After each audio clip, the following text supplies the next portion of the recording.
Salut les moussaillons, aujourd'hui on s'attaque à du lourd sur la chaîne. Comment transformer une Harley Benton Fusion en machine de guerre. Vous voulez savoir si c'est possible de transformer votre guitare en engin de rock'n'roll? Vous vous demandez si c'est une bonne idée d'acheter une Harley Benton et de la bidouiller pour en faire une tuerie?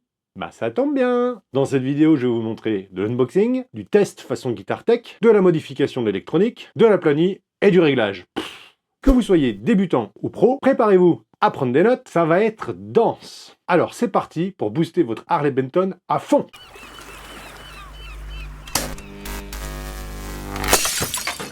Bonjour, je suis Franck et vous êtes sur la chaîne Pirate Custom Guitar. Ici, on apprend à transformer vos guitares en engins de rock'n'roll. Si ce genre de contenu vous intéresse et que vous voulez me soutenir, ou si vous avez des questions qui tournent autour du sujet comment modifier sa guitare, eh ben on s'abonne, on like, on commente. Comme je vous l'ai dit, aujourd'hui, on retrouve sur mon établi une Harley Benton modèle Fusion.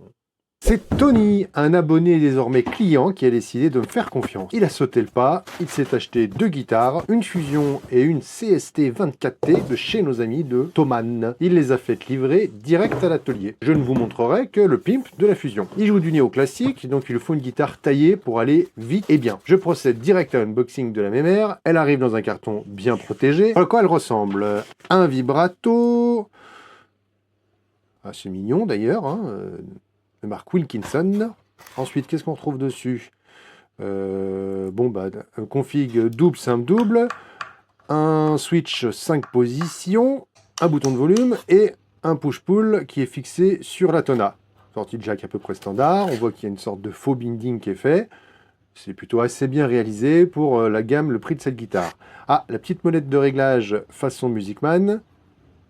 Pour le truss rod, des string retainers qui sont plutôt de bonne facture.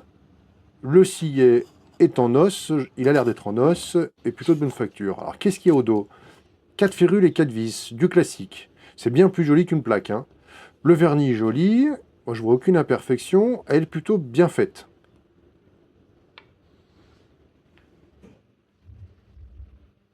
Elle est plutôt bien faite cette guitare, hein. En plus des mécaniques à blocage. Pour le prix, au niveau de l'esthétique et de l'accastillage, on est plutôt sur un bon rapport, je trouve. Passons au test maintenant. Alors comme je suis gaucher, je vais la tester en mode guitare tech. Je vais pas la jouer, hein, mais je vais la contrôler de près. Donc je sors tout mon outillage. Des tournevis, de l'arrêt cranté, des cales et mon petit joyau. Allez, je commence par la brancher et tester l'accordage. Bon, c'est pas trop ça. Donc, si vous voulez la jouer direct sortie du carton, bah, pas possible. Si vous ne savez pas comment régler un vibrato, et que vous n'avez pas envie de galérer, ou alors que vous avez déjà galéré, certainement, hein, si vous ne savez pas faire, et ouais, je vous conseille cette petite vidéo où je vous explique tout. Tout. Et vous verrez, c'est pas si compliqué que ça. Je teste le routing et les différents types de sonorités.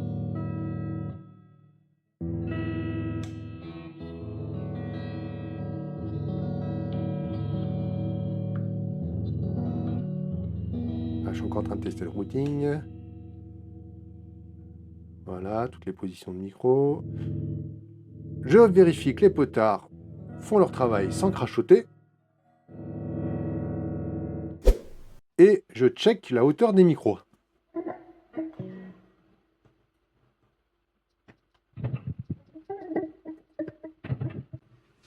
Le grave mérite d'être un peu remonté à mon sens.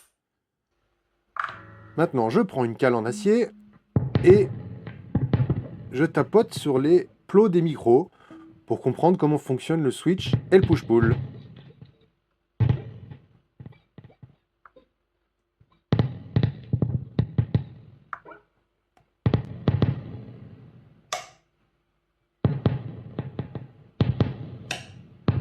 Ok, donc ça met les micros doubles en simple. Et quand on bouge les positions, on a soit du simple, soit du double, avec le micro simple au centre. Bon, j'espère que vous avez compris. Hein. Ok. Je passe maintenant au contrôle de la courbure du manche avec ma règle crantée et mes cales d'épaisseur. Donc je passe toutes mes cales, de la plus grosse à la plus fine. Eh ben écoutez, je suis agréablement surpris, le réglage est plutôt bien. Je passe à la vérification de l'action. Alors, côté mi aigu, on est, on va dire, sur du, allez, 1,75. Ouais, voilà, 1,75. Côté mi grave, on est ouais, sur du 2,25. Ouais. C'est un peu trop pour le style de jeu de Tony. Je fais un rapide test en position de jeu pour vérifier s'il y a de la frise. Ça me permet de détecter rapidement un défaut de fretage. Je passe toutes les cordes sur toutes les cases. Bon, bah c'est OK. On va se vérifier le sillet. Pour ça, je frette juste avant la troisième frette et je tapote sur chaque corde au niveau de la première. Il doit y avoir un tout petit espace. La mi-grave et la sol me semblent un petit peu trop hautes, mais ça reste très correct. Franchement, j'ai connu bien pire sur des guitares bien plus chères. Et pourquoi? Eh bien tout simplement, les industriels ont plutôt tendance à faire des guitares avec des sillets hauts. Ça permet d'avoir les cordes un petit peu plus loin des frettes et donc de diminuer grandement les risques de frise. Comme ce genre de guitares sont fabriquées, pour la plupart des cas, à l'autre bout du monde, l'hygrométrie, le taux d'humidité dans l'air et la température varient fortement. Et je vous parle même pas des bois qui sont pas forcément bien stabilisés, hein. Faut que ça aille vite. Il réalise donc un réglage avec des cotes plutôt hautes pour que lorsque vous déballez votre nouvelle guitare, elle soit jouable sans grosse frise bien dégueulasse. Hein. Mais je suppose que vous comprenez bien que ça va nuire gravement à votre confort de jeu. Ce sera pas une Formule 1 votre guitare. Et nous, on aime les guitares confortables et bien réglées. Maintenant, je vais passer à un contrôle du fretage un petit peu plus précis. Et pour ce faire, je sors mon fret rocker. Et je cherche des zones où il va osciller et donc détecter les parties hautes qui pourraient être problématiques et générer de la frise quand je vais baisser l'action. Dès la troisième... Ouais... Bon, ça sent la planie. Bon. Allez, on va regarder la cavité du Floyd. Et je trouve un peu de poussière de vernis. Tout ce qui va être un petit peu caché des yeux, c'est forcément moins bien traité sur ces guitares entrée de gamme. Je regarde le câblage. Tiens, la plaque est blindée avec de l'alu quand même. C'est assez rare sur des guitares dans cette gamme de prix pour être souligné. Le câblage est propre, hein. Et du coup, bah, je vais passer un petit peu de temps dessus pour le comprendre.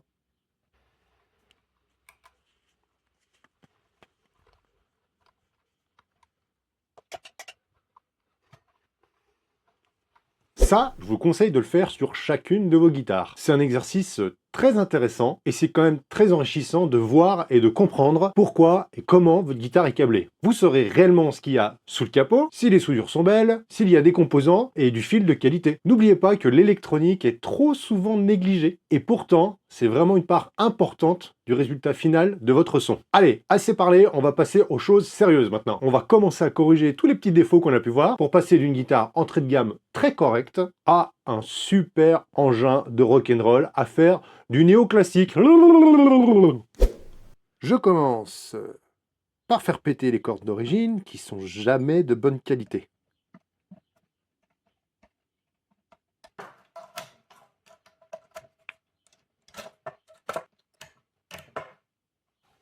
Je fais tomber le vibrato, donc comme on l'a vu tout à l'heure, c'est un Wilkinson, qui je trouve est de plutôt bonne qualité. Hein. En plus d'être esthétique, je trouve qu'il a un gros bloc assez lourd. Les cordes s'enfilent par dessous, un peu à la manière des vibratos Fender. C'est pas mal. Je jette un œil au serrage des mécaniques. Souvent, ça s'est délaissé, mais c'est tellement important. Et ben là, c'est pareil, c'était plutôt bien serré.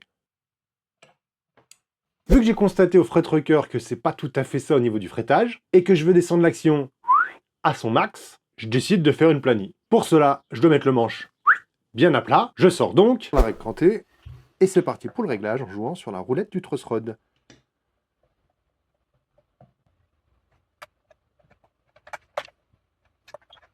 Une fois que j'estime que le manche est bien plat,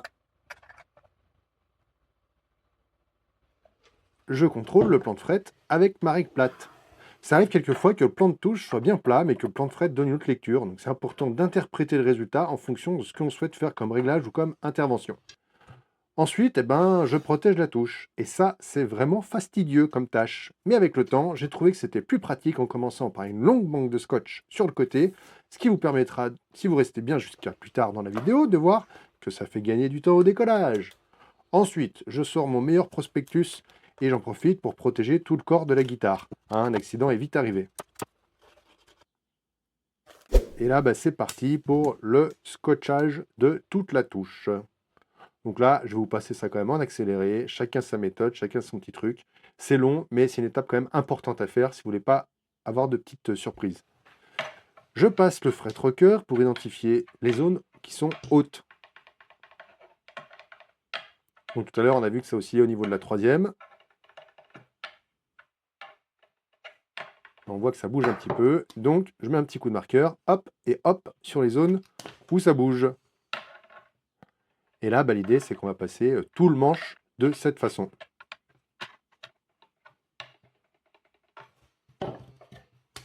Tiens, encore une zone haute. Voilà.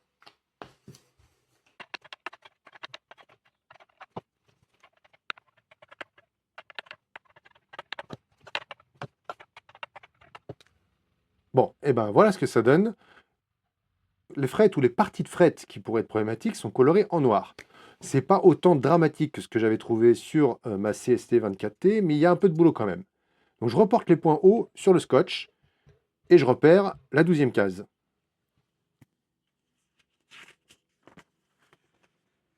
Je passe toutes les frettes en noir. Je sors ma cale bien plate en alu avec mon grain 400 et bah là ça y est, je peux commencer mon travail de planimétrie. Donc là c'est important de respecter le radius, hein, donc d'être bien droit, de bien suivre l'alignement du manche, jamais de diagonale. Voilà, maintenant que tout a été touché, je vous passe ça un petit peu en accéléré, je contrôle mon travail. Une fois que je suis satisfait, c'est-à-dire que toutes les frettes ont été touchées,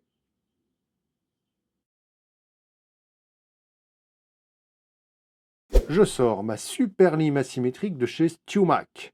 Alors, elle coûte un peu cher, mais ça fait gagner un max de temps car elle est ultra efficace. C'est une Z-File, donc c'est une lime asymétrique. Donc vous allez d'abord usiner d'un côté, vous la tournez, vous usinez de l'autre. Voilà, donc je commence le travail d'un côté, je la retourne, et je continue le travail de l'autre. Donc petit à petit, l'idée c'est d'avoir la bande la plus fine possible de noir sur le dessus de la frette pour vraiment lui redonner un côté arrondi, agréable à jouer, quoi. Voilà. Allez, je vais passer un peu à l'accéléré. Ah, je vais vous mettre un petit plan de plus près, vous comprenez le travail de la frette. Donc là c'est pareil, on respecte bien le radius. On n'appuie pas comme des bourrins, on y va tout doux, et vous voyez que le marqueur noir s'en va petit à petit, et que l'idée c'est de laisser juste une petite bande sur le dessus de la frette. On sait que là c'est bien ultra plat par rapport à l'ensemble du plan de frette. Allez, un petit coup d'accélération. Et voilà ce que ça donne de plus près. Ok. Petite vérif au fret rocker, hein, pour être sûr qu'on n'a plus de points hauts.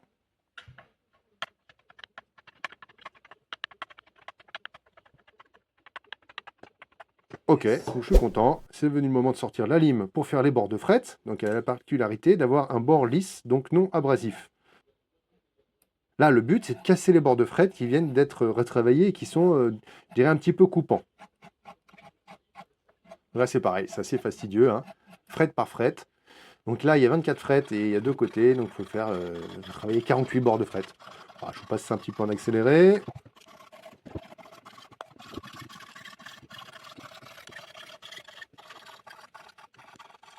Ok, je contrôle avec mes petits doigts pour voir s'il y a des points qui accrochent encore un petit peu. Et une fois que je suis satisfait, je sors ma micro-mèche, ça c'est de la 1500, et j'en profite pour commencer le travail du polissage des bords de fret.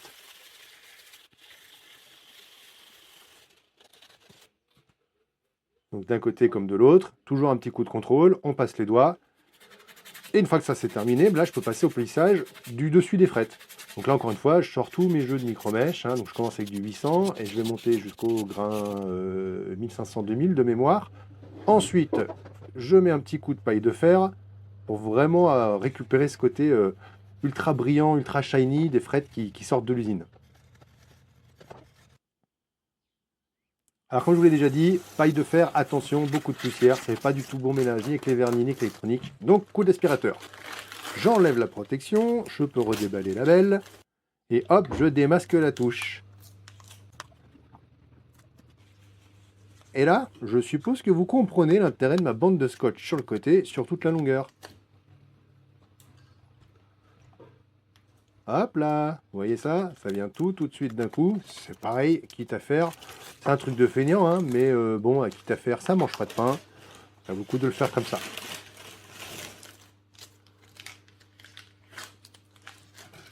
Voilà. Donc, on commence à avoir un manche digne de ce nom, qui est bien plat. Par contre, je trouve que la touche est un peu sèche. Alors, c'est normal. Entre le changement d'humidité plus le petit coup de scotch qui va avoir tendance à sécher la touche, et ben moi, j'aime bien mettre un petit coup d'huile. C'est de l'huile d'amande douce.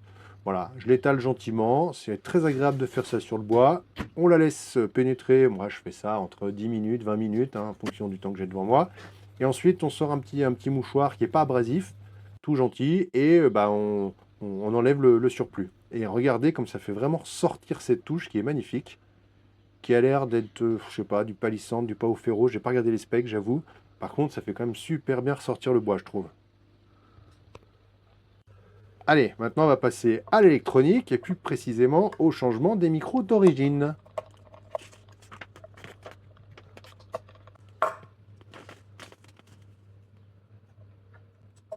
Donc c'est marrant, allez, vous avez vu la petite mousse, c'est une mousse avec deux petits ressorts dedans. Donc ça va servir à faire le renvoi des micros pour qu'on puisse les régler en hauteur. Ouais, pourquoi pas, c'est atypique, hein. Bon.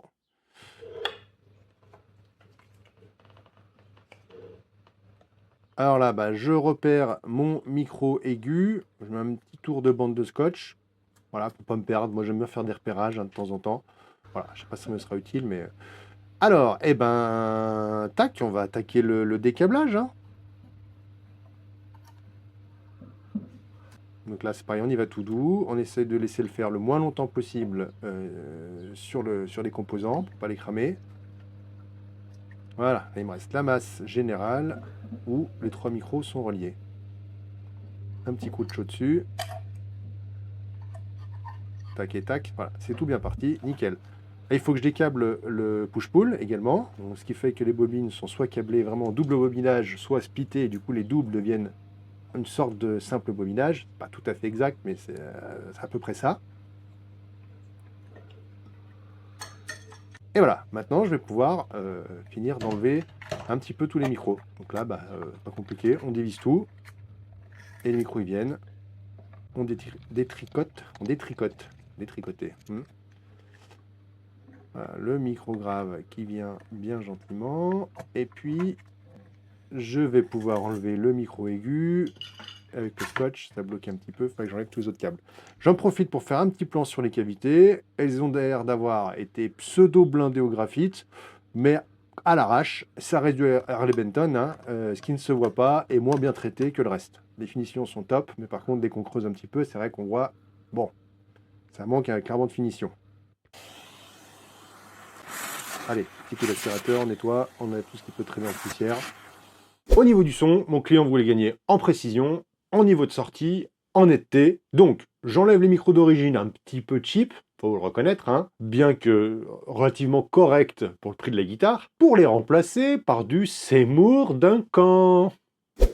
Et voilà, le fameux couple SH2, SH4 et un SSL1 en simple. Bref, c'est de la valeur sûre. Allez hop, un petit top bunksig de micro, hein. Voilà comment ça se présente. Bon, il n'y a rien de bien foufou à déballer un micro. Par contre, la guitare étant direct mount, c'est-à-dire que les micros sont fixés directement sur le corps de la guitare. Ils ne sont pas fixés par l'intermédiaire d'une plaque, comme celle-ci. On a des vis qui vont rentrer, les ressorts, et la patte du micro en dessous. Donc on a besoin d'un filetage sur la patte du micro. Là, il va falloir changer un petit peu ça pour qu'on puisse passer la vis directement et qu'elle se fixe dans le micro.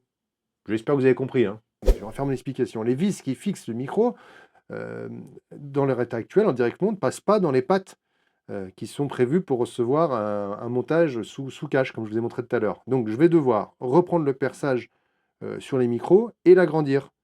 Donc pour ça, je mesure la taille des vis. Je cherche le petit foret qui va bien. Et je vais légèrement agrandir ce trou pour faire en sorte que les vis puissent passer librement dedans.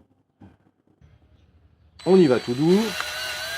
Un aller-retour, ça suffit. Je présente ma vis et vous voyez, elle passait pas, elle passe nickel, c'est parfait. Et ben là, il me suffit juste de faire les trois autres trous. Allez, je vous mets ça un peu en rapide. Enfin, il ne faut pas y aller comme un bourrin, hein. Tranquille bilou.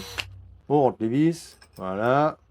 Ce micro-là est traité. Je vais faire le second. Tac, boum, super. Tac, boum, super. Et voilà. Allez, je peux maintenant mettre en place les nouveaux micros. Donc, c'est bon, bah ça, c'est pas compliqué, hein. On arrive avec le micro. J'ai recollé la petite mousse qui va bien dessous. Et puis, bah là, on fait du tricot, quoi. Donc, on passe les fils dans les trous.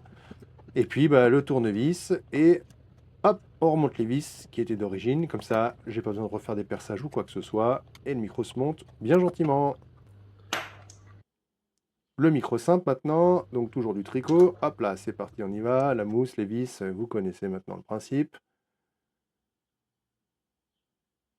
J'engage tout ça dans la cavité électronique et je peux remonter le micro aigu de la même manière.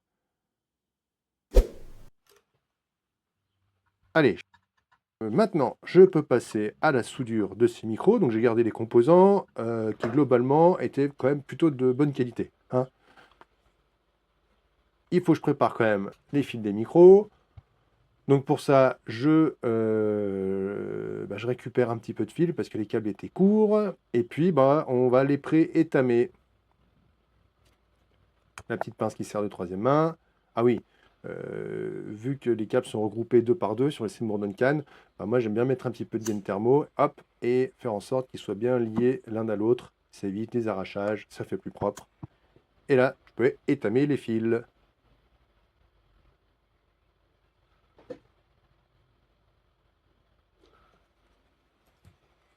Et je passe directement au raccordement sur le push-pull. Pam, poum, c'est fait. Je raccorde la masse, je raccorde le point chaud, et je fais ça pour tous les micros. Je contrôle visuellement si j'ai rien oublié. Ça m'a l'air pas mal. Bon, ben, je peux remonter le push-pull.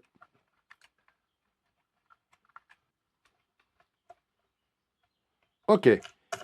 Je passe au test de mon câblage, enfin du moins du routing, pour vérifier si le split fonctionne correctement. Tout va bien, je remonte le capot.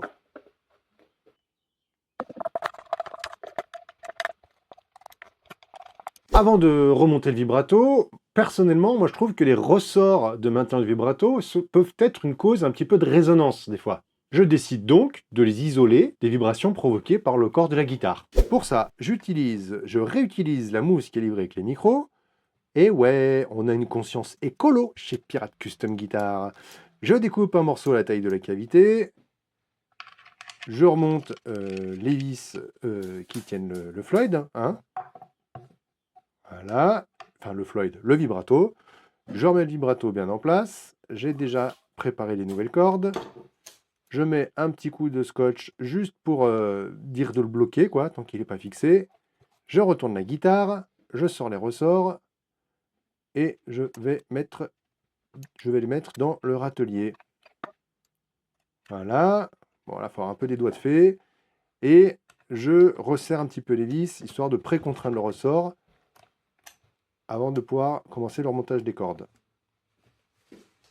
Voilà. Je retourne la guitare. Et je commence à monter les cordes. Donc pour être sûr que le vibrato reste bien en place, moi, je commence par remonter les deux cordes, enfin une des cordes centrales, pour mettre un petit peu de tension. Je remonte les cordes graves, les cordes aiguës, je mets tout en tension. Ok, tout va bien. Là, on est d'accord que c'est un peu le bazar, rien n'est accordé, rien n'est fait. Je m'arrange pour mettre le vibrato bien à plat et le bloquer. Donc là, une douille avec d'une clé, ça fonctionne très bien. Et l'idée, c'est de partir sur de vraiment bloquer le Floyd. Hop, le Floyd est bloqué, j'ai desserré les ressorts. Donc le Floyd plaque bien contre la partie fixe. En plus, en accordant la guitare, ça va plaquer encore plus. Voilà, j'ai accordé la guitare. Regardez, j'enlève la cale. Et le vibrato est reparti dans l'autre sens. Je vérifie que mon accordeur, je gratte gentiment sur les cordes et je resserre ces fameuses vis de rétention du vibrato. Ce qui va me permettre, une fois que j'aurai retrouvé l'accordage, d'avoir un vibrato bien à plat et une guitare bien accordée. Alors il y a toujours une petite retouche à faire, mais ça reste pas grand-chose. Et voilà. Une fois la guitare accordée, je passe au réglage à proprement parler. Après avoir réglé la courbure du manche correctement, pour rappel, hein, pour ceux qui n'ont pas bien suivi, j'avais mis le manche bien plat pour effectuer l'aplani. Donc une fois que j'ai réglé mon manche, je passe au réglage de l'action. Pour ça, je sors ma petite carte de mesure. Donc je check où on en est. Très clairement, je vise en dessous du 1,85 côté mi grave et de 1,25 côté mi aigu.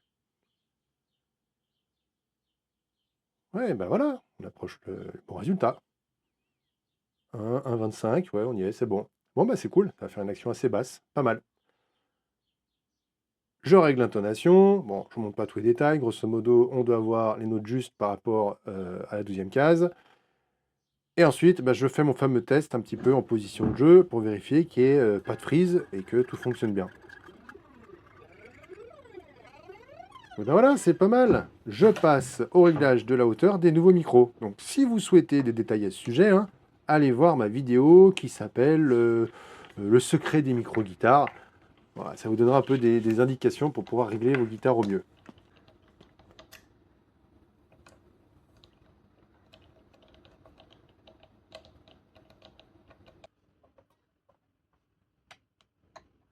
Ok.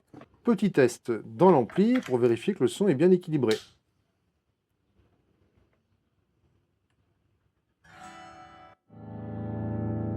Donc là, je passe d'une position à une autre position et j'essaye de voir que ce soit un peu cohérent. Je mets toujours un petit peu plus de pêche sur le micro aigu. Bon, c'est un goût perso. J'en ai discuté avec mon client. Après, c'est pas compliqué, hein. On met un tour de vis dans un sens ou dans un autre sens pour remonter, redescendre le micro. Ça, c'est vraiment en fonction des goûts perso de chaque guitariste. Ok, et ben je trouve ça bien. Impeccable.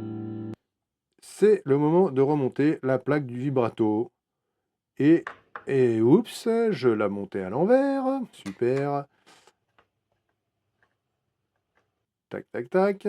Voilà, ça commence à ressembler à quelque chose. Un petit coup de chiffon pour enlever mes vilaines traces de doigts.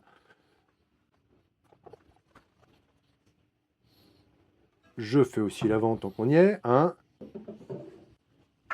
Et voilà, on est pas mal. Alors, quelques plans de label prêts à envoyer du steak. Voilà comment je pimpe une Harley Benton Fusion. Si vous avez des questions ou des commentaires, bah, n'hésitez pas à aller faire les foufous justement dans la zone prévue à cet effet. Si vous avez apprécié ce genre de contenu, eh ben, on le dit et on s'abonne pour ne pas louper les prochaines vidéos. Hein. Je vous laisse avec cette playlist avec mes meilleures astuces pour transformer vos guitares en engins de rock'n'roll. Allez, portez-vous bien les moussaillons. À la prochaine.